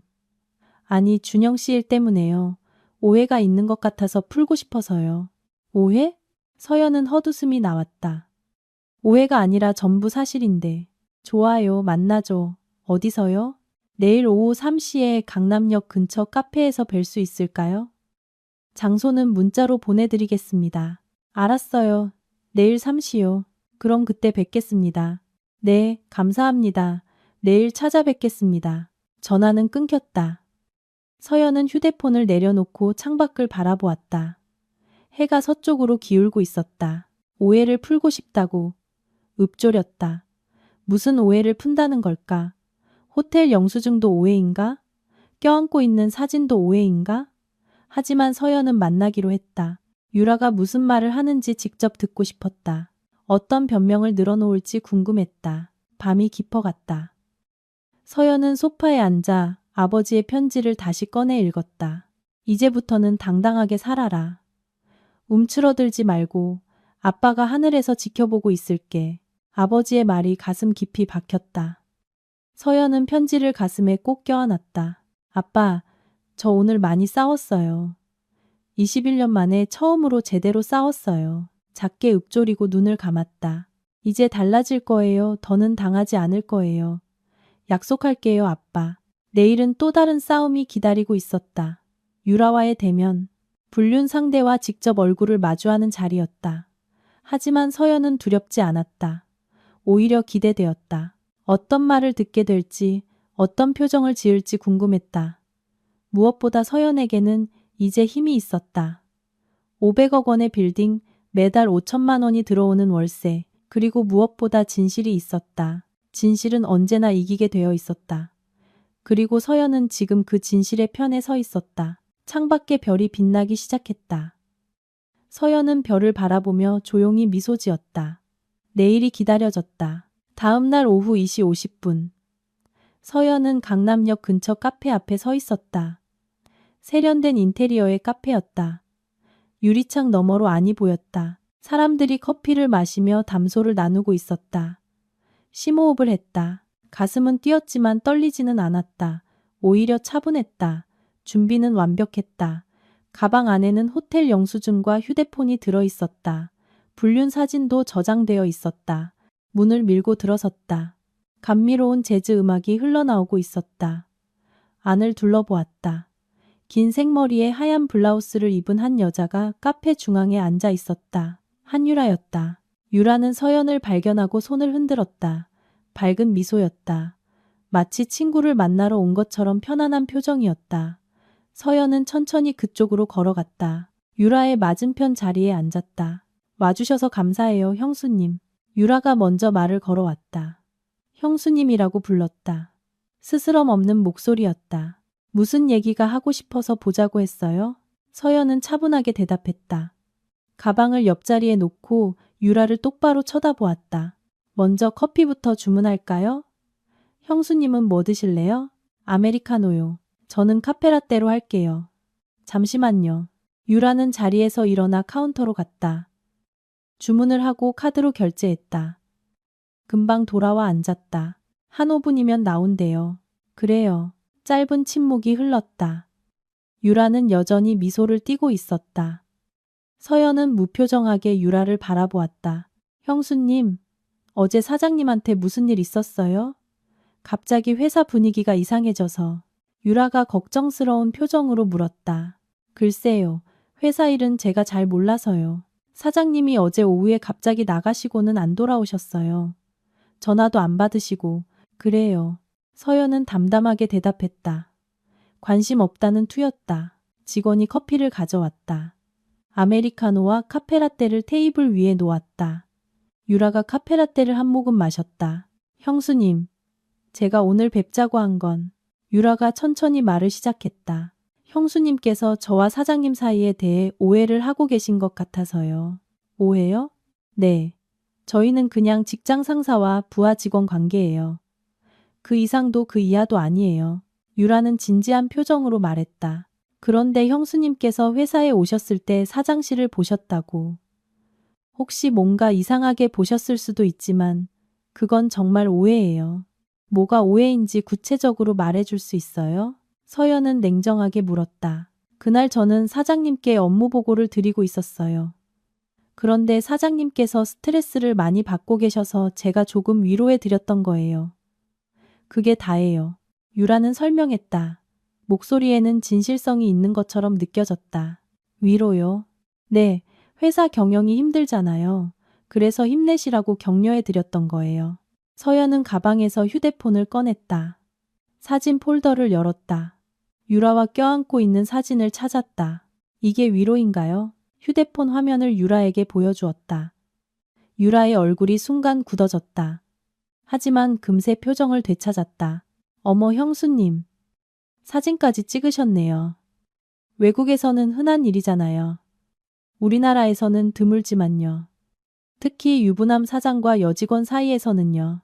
서연의 목소리가 날카로워졌다. 형수님 정말 오해예요. 저는 사장님을 그런 식으로 생각해 본 적 한 번도 없어요. 유라는 간절한 표정을 지었다. 그럼 이건 어떻게 설명할 건가요? 서연은 가방에서 호텔 영수증을 꺼냈다. 테이블 위에 올려놓았다. 유라는 영수증을 내려다보았다. 얼굴이 하얗게 질렸다. 11월 3일 서울호텔 디럭스룸. 숙박 인원 2명. 맞죠? 서연이 또렷하게 말했다.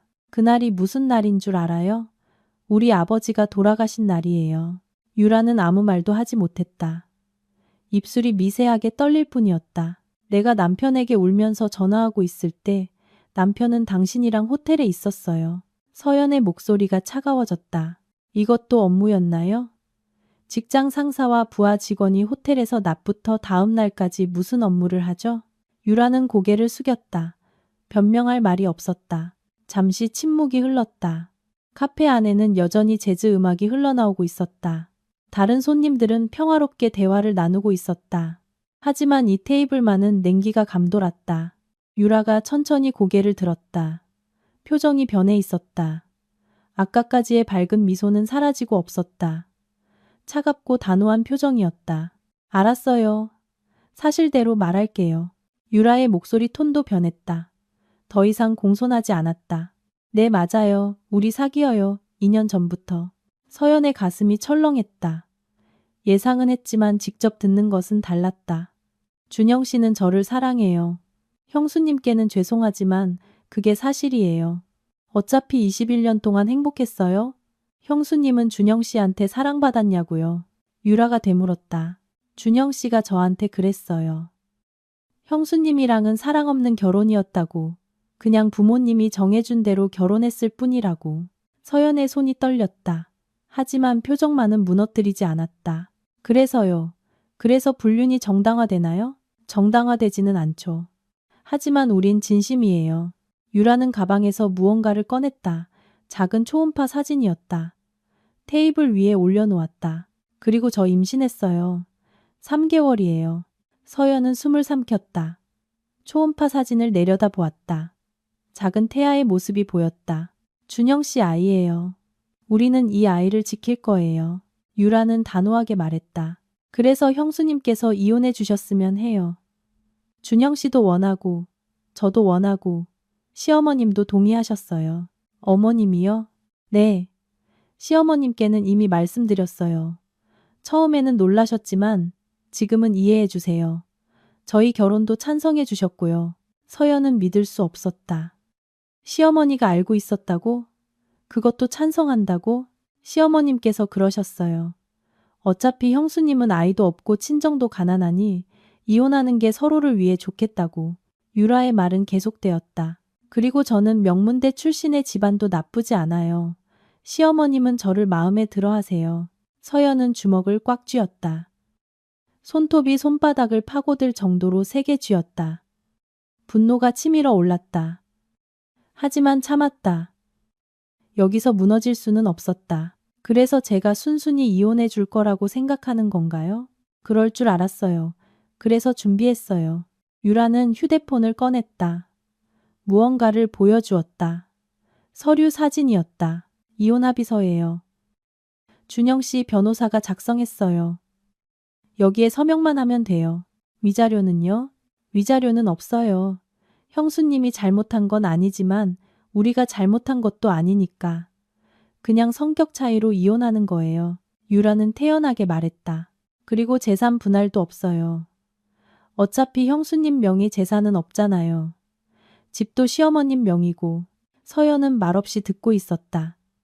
유라가 얼마나 많은 것을 알고 있는지 확인하고 싶었다. 빈손으로 왔으니 빈손으로 나가는 거예요. 그게 공평하잖아요. 유라는 미소를 지었다. 승리자의 미소였다. 형수님 순순히 응해주세요. 그게 서로를 위한 거예요. 재판까지 가면 형수님만 망신당해요. 서연은 커피를 한 모금 더 마셨다. 이미 식어버린 커피였다. 쓴맛이 입안에 퍼졌다. 유라 씨, 한 가지만 물어봐도 될까요? 뭔데요? 남편 회사가 어디 있는지 알죠? 당연히 알죠. 제가 거기서 일하는데요. 테헤란로 빌딩 8층이요. 그 빌딩이 누구 건지 알아요? 빌딩 주인이요? 글쎄요, 잘 모르지만 관리회사를 통해서 계약해서. 유라는 의아한 얼굴로 대답했다. 제 빌딩이에요. 네? 유라의 눈이 커졌다. 그 빌딩 주인, 저예요. 저희 아버지가 30년 전에 사서 저에게 남겨주신 거예요. 거짓말. 거짓말 아니에요. 등기부 등본 보여드릴까요? 서연은 가방에서 서류를 꺼냈다. 유라에게 보여주었다. 유라는 서류를 받아들고 읽기 시작했다. 얼굴이 점점 하얗게 질려갔다. 그리고 어제 남편 회사에 계약 갱신 거절 통지서를 보냈어요. 3개월 후면 회사는 그 빌딩에서 나가야 해요. 그런 유라의 목소리가 떨렸다. 그리고 유라 씨, 한 가지 더 알려줄게요. 서연이 조용히 말했다. 그 빌딩시가 500억 원이에요. 매달 월세 수입은 5천만 원이고요. 유라의 손에서 서류가 떨어졌다. 빈손으로 왔으니 빈손으로 나가라고 했죠? 그 말 고스란히 돌려줄게요. 서연은 자리에서 일어섰다. 그리고 집도 시어머님 명의가 아니라 제 명의예요. 이혼은 내가 하고 싶을 때예요. 유라 씨나 시어머님이 원한다고 해서 하는 게 아니에요. 가방을 집어들고 유라를 내려다보았다. 임신 축하해요. 하지만 그 아이, 법적으로는 내 남편 아이예요. 이혼하기 전까지는요. 유라는 아무 말도 하지 못했다. 멍하니 서연을 올려다볼 뿐이었다. 커피 잘 마셨어요. 다음엔 제가 살게요. 제 빌딩 1층에 있는 카페로 초대하죠. 서연은 카페를 나섰다. 문을 열고 밖으로 나오자 시원한 바람이 불었다. 가슴이 뻥 뚫리는 기분이었다. 휴대폰이 울렸다. 이정민 변호사였다. 변호사님, 김서연님, 이혼 소송 준비 시작할까요? 네, 시작해주세요. 위자료 청구도 같이요. 알겠습니다. 증거 자료 보내주시면 검토하겠습니다. 감사합니다, 변호사님. 전화를 끊고 하늘을 올려다보았다. 구름 한 점 없이 맑게 갠 하늘이었다. 아빠, 이제부터가 진짜 시작이에요. 읊조리며 걷기 시작했다. 똑바로, 당당하게. 21년의 굴욕이 끝나가고 있었다. 그리고 새로운 인생이 시작되려 하고 있었다. 이틀 뒤 오전 10시, 서연은 변호사 사무실에 앉아 있었다. 책상 위에는 서류가 산더미처럼 쌓여 있었다. 이혼 소송 준비 서류였다. 증거 자료는 충분합니다. 호텔 영수증, 불륜 사진, 임신 사실까지 있어서 위자료 청구에는 전혀 문제가 없습니다. 이 변호사가 서류를 검토하며 말했다. 위자료는 얼마나 받을 수 있을까요?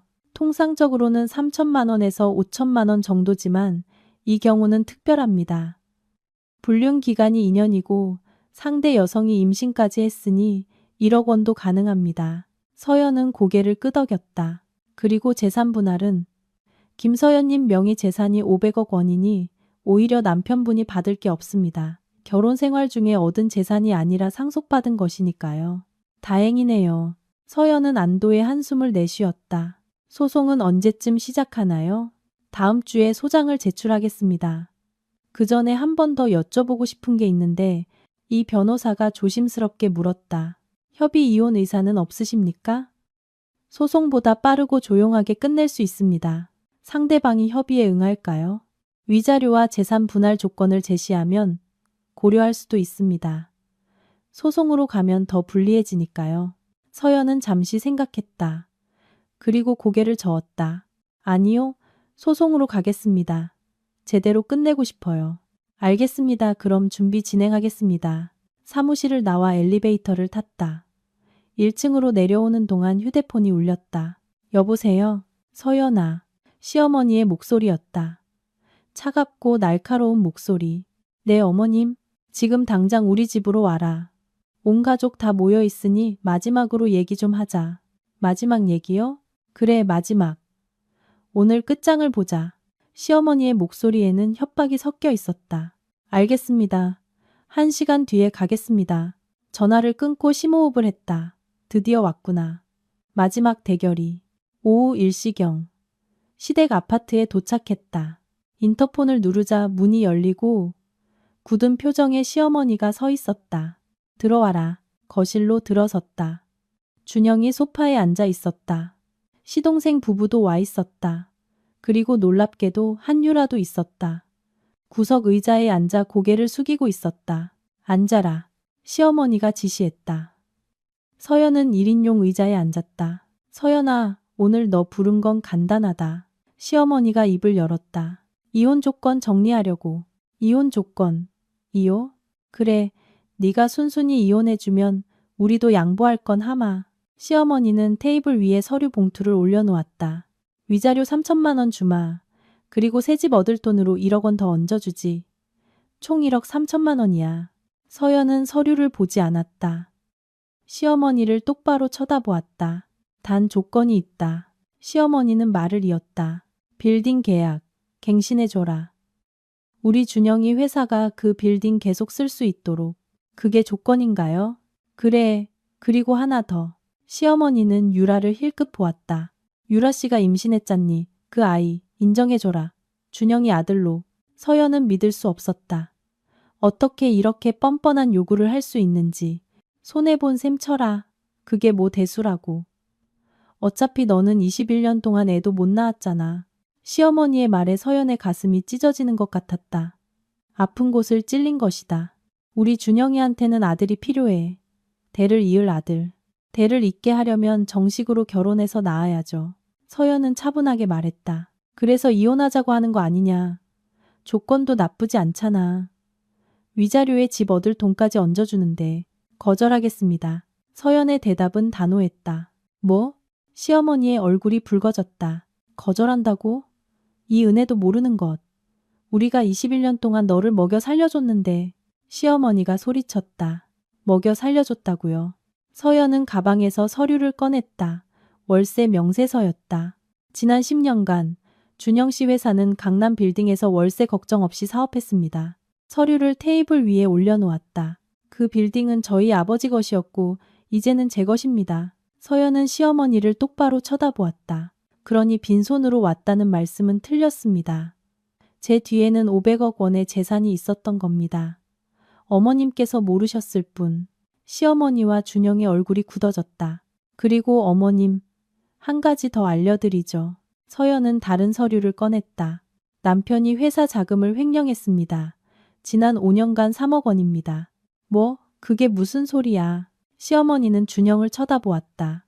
회사 장부 다 확인했습니다. 유령 거래처를 만들어 돈을 빼돌린 내역이 전부 적혀 있습니다. 서연은 회계 장부 사본을 테이블에 펼쳤다. 어디에 썼는지 아세요? 유라 씨 차 사주고 명품 가방 사주고 여행 다니고. 그건 회사 운영비다. 운영비로 여자친구 명품 가방을 사주나요? 이건 횡령 아닌가요? 서연은 차갑게 웃었다. 영수증도 전부 있습니다. 루이비통 가방 500만 원, 샤넬 가방 700만 원, 제주도 리조트 200만 원, 호텔 영수증도 경비 처리하려고 받아뒀던 모양이더군요. 안타깝게도 제가 그 영수증을 봐버렸지만요. 전부 회사 법인카드로 결제되어 있습니다. 방안은 정적이 흘렀다. 시동생 부부가 준영을 쳐다보고 있었다. 준영은 아무 말도 하지 못했다. 유라는 더욱 고개를 숙였다. 얼굴이 새빨개져 있었다. 그리고 유라 씨, 서연은 유라를 보았다. 유라가 고개를 들었다. 눈이 붉어져 있었다. 임신 축하해요. 하지만 그 아이, 법적으로는 내 남편 아이예요. 이혼하기 전까지는요. 형수님 아니에요. 나를 그렇게 부를 자격 없어요. 그렇게 부르라고 허락한 적도 없고요. 서연의 목소리는 차가웠다. 그리고 이혼은 제가 원하는 조건으로 합니다. 시어머님이나 유라 씨가 원하는 대로 되지는 않을 거예요. 서연은 자리에서 일어섰다. 제 조건은 이겁니다. 가방에서 또 다른 서류를 꺼냈다. 이혼 소송 준비 서류였다. 위자료 1억 원. 남편이 회사에서 횡령한 3억 원 반환. 그리고 불륜 사실의 공식적인 인정. 1억이라고? 너 미쳤어. 시어머니가 소리쳤다. 안 미쳤어요. 새집 얻으라고 1억 주신다면서요. 오히려 싼 편이죠. 재판 가면 더 받을지도 모르는데요. 재판? 네가 감히 우리를 재판에 걸겠다고? 네, 그렇게 하겠습니다. 다음 주에 이혼 소송 제기할 겁니다. 서연은 단호하게 말했다. 그리고 하나 더. 빌딩 계약 절대로 갱신 안 합니다. 3개월 뒤 회사는 나가야 합니다. 준영이 다가왔다. 서연의 팔을 붙잡았다. 서연아, 제발. 회사 망하면 우리 다 죽어. 이 손 놓으세요. 서연은 팔을 뿌리쳤다. 21년 동안 나한테 뭘 해줬어요? 사랑해 준 적은 있었어요? 아니면 최소한의 존중이라도 있었나요? 준영은 대답하지 못했다. 아무것도 안 해줬잖아요. 시댁에서 무시당해도 내가 힘들어해도 그저 방관했을 뿐. 서연의 목소리가 떨렸다. 애 못 낳는다고 구박받아도 친정 가난하다고 무시당해도 당신은 그냥 보고만 있었어. 미안했다. 사과 필요 없어요. 이미 끝난 일이니까. 서연은 현관으로 향했다. 신발을 신으며 돌아보았다. 다음 주에 법원에서 봅시다. 변호사 통해서. 김서연, 시어머니가 소리쳤지만 서연은 문을 열고 나갔다. 복도를 걸어 나오며 눈물이 났다. 21년간의 한이 풀리는 시원한 눈물이었다. 엘리베이터를 타고 내려와 1층 로비에서 휴대폰을 꺼내 들었다. 이정민 변호사에게 전화를 걸었다. 변호사님, 저 김서연입니다. 네, 말씀하세요. 소송 바로 진행해 주세요. 협의는 없습니다. 알겠습니다. 월요일에 바로 제출하겠습니다. 감사합니다. 전화를 끊고 밖으로 나왔다. 햇살이 따뜻했다. 하늘을 올려다보았다. 아빠, 이제 정말 끝이에요. 새로운 시작이에요. 읊조리며 걷기 시작했다. 발걸음이 가벼웠다. 집으로 돌아와 거실 소파에 앉아 창밖을 보았다. 도시의 풍경이 보였다. 멀리 강남의 빌딩 숲도 보였다. 그중 하나가 서연의 것이었다. 휴대폰이 울렸다. 친정 어머니에게서였다. 서연아, 괜찮니? 응, 엄마, 괜찮아. 어머니의 목소리가 걱정스럽게 떨리고 있었다. 시댁에서 전화 왔더라. 네가 이혼하려 한다고. 말려달라고. 그랬구나. 그런데 서연아, 정말 괜찮겠어? 21년을 같이 살았는데 어머니의 목소리에는 미안함이 섞여 있었다.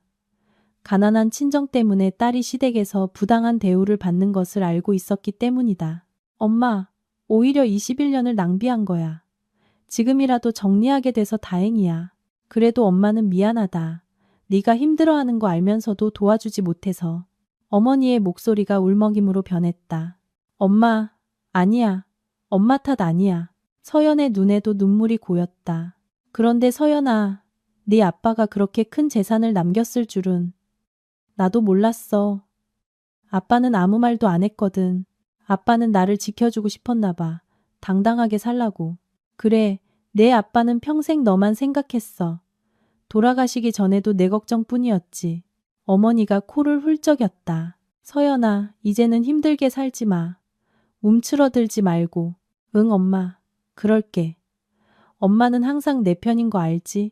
알지. 그럼. 엄마, 고마워. 이제 엄마도 동생도 우리 다 편하게 살 수 있을 거야. 전화를 끊고 시선을 창밖으로 돌렸다. 아빠, 저 해냈어요. 이제 움츠러들지 않을게요. 작은 목소리로 말했다. 서연은 간단한 저녁을 먹고 침대에 누웠다. 오랜만에 편안한 잠이 찾아올 것 같았다. 월요일이 되면 소송이 시작된다. 길고 힘든 싸움이 될지도 모른다. 하지만 서연은 준비가 되어 있었다. 21년을 견뎌온 사람이었다. 앞으로의 싸움 따위는 충분히 이겨낼 수 있을 것이다. 그리고 무엇보다 서연에게는 이제 힘이 있었다. 재산도, 증거도, 그리고 당당한 태도도 있었다. 새로운 인생이 시작되려 하고 있었다. 움츠러들지 않는 인생, 무시당하지 않는 인생, 당당한 인생이. 서연은 눈을 감았다. 입가에 미소가 번졌다. 이제부터 시작이다. 진짜 내 인생은 지금부터다. 작게 읊조리며 잠이 들었다. 21년 만에 가장 평온한 잠이었다. 3개월 후 서연은 서울가정법원 법정복도에 서 있었다. 옆에는 이정민 변호사가 함께였다. 오늘이 판결 선고일이었다. 긴장되십니까? 이 변호사가 물었다. 조금요. 그래도 괜찮아요. 서연은 심호흡을 했다. 가슴은 뛰었지만 떨리지는 않았다. 법정 문이 열렸다. 안으로 들어섰다. 맞은편에는 준영과 그의 변호사가 앉아 있었다.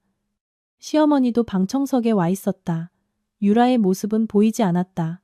모두 기립. 법원 직원의 말에 모두가 일어섰다. 50대 여성 판사가 들어왔다. 착석.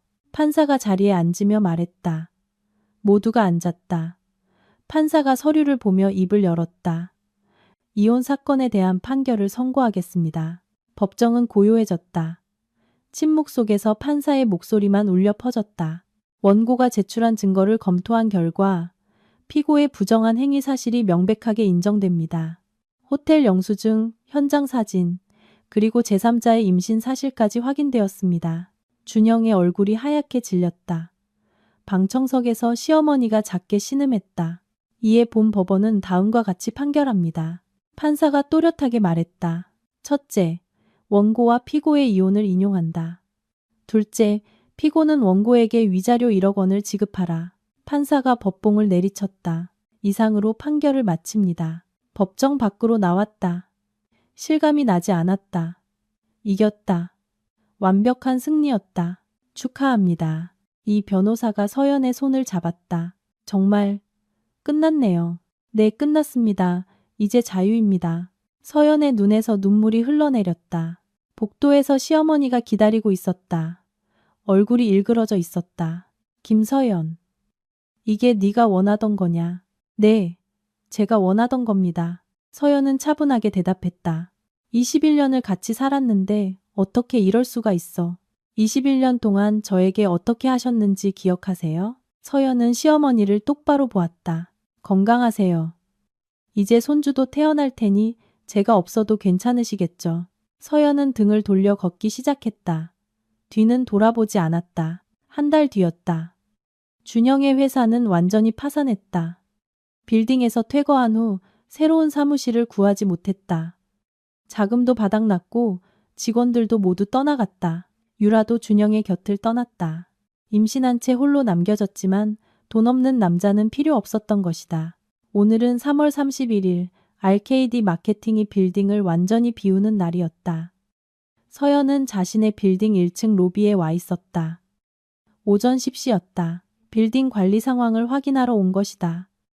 로비는 깨끗했다. 대리석 바닥이 반짝였다. 경비 데스크에는 새로 채용된 젊은 경비원이 앉아 있었다. 그때였다. 회전문이 열렸다. 누군가 들어왔다. 시어머니였다. 예전의 당당한 모습은 사라지고 없었다. 시어머니는 서연을 발견했다. 눈이 마주쳤다. 시어머니가 다가왔다. 그리고 서연 앞에 섰다. 서연아, 떨리는 목소리였다. 무슨 일이세요?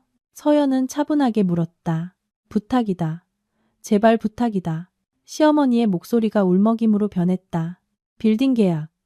다시 한 번만 해다오. 우리 준영이가 다시 사업 시작할 수 있게. 안 됩니다. 서연의 대답은 단호했다. 서연아, 제발. 시어머니는 갑자기 서연의 다리를 붙잡았다. 무릎을 꿇었다. 로비 한가운데서. 내가 잘못했다. 다 내 잘못이야. 시어머니는 울부짖었다. 로비를 지나가던 사람들이 멈춰서서 쳐다보았다. 21년 동안 너 무시해서 미안하다. 제발 용서해다오. 일어나세요, 어머님. 서연은 차갑게 말했다. 아니, 못 일어나. 내 얘기 들어줄 때까지. 시어머니는 바닥에 주저앉은 채 울었다. 어깨가 들썩였다. 우리 준영이가 죽겠다고 한다. 사업도 망하고 유라한테도 버림받고 이제 정말 죽을 것 같다고 해. 서연은 말없이 주저앉은 시어머니를 내려다보고 있었다. 예전 같았으면 가슴이 아팠을 것이다. 하지만 지금은 아무런 감정도 들지 않았다. 어머님, 일어나세요. 서연아, 제발. 경비 아저씨. 서연은 경비 데스크를 보았다. 경비원이 다가왔다. 이분 좀 밖으로 모셔다 주세요. 네, 알겠습니다. 경비원이 시어머니를 부축했다. 싫어, 싫다. 서연아. 시어머니는 발버둥 쳤지만 경비원은 천천히 시어머니를 밖으로 데리고 나갔다. 서연아, 김서연. 목소리가 점점 멀어졌다. 회전문이 닫혔다. 로비는 다시 고요를 되찾았다. 서연은 그 자리에 한참을 서 있었다. 가슴이 답답했다. 하지만 후회는 없었다. 엘리베이터를 타고 8층으로 올라갔다. 예전에 준영의 사무실이 있던 곳이었다. 문을 열고 들어섰다. 책상도 의자도 아무것도 없었다. 햇빛만이 창문으로 쏟아져 들어오고 있었다. 서연은 텅 빈 사무실을 천천히 둘러보았다. 여기서 10년 동안 준영이 일했다. 그리고 유라와의 불륜 장소이기도 했다. 창가에 서서 밖을 보았다. 강남의 빌딩 숲이 보였다. 부동산 관리 회사에 전화를 걸었다. 여보세요. 8층 임차인 모집 시작해주세요. 네, 알겠습니다. 조건은 어떻게 할까요?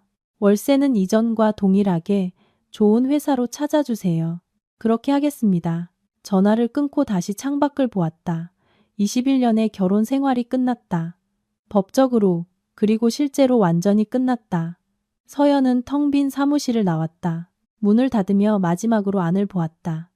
그리고 열쇠로 잠갔다. 엘리베이터를 타고 내려왔다. 1층 로비로 나왔다. 밖은 따뜻했다. 서연은 하늘을 올려다 보았다. 구름 한 점 없이 맑게 갠 하늘이었다. 아빠, 끝났어요. 이제 정말 다 끝났어요. 작게 읊조렸다. 이제 새롭게, 당당하게 시작할게요. 바람이 불었다. 새로운 계절을 알리는 바람이었다. 서연의 머리카락이 바람에 흩날렸다. 앞을 보고 똑바로 걷기 시작했다. 21년의 굴욕은 끝났다. 움츠러들었던 인생도 끝났다. 이제는 새로운 인생이었다.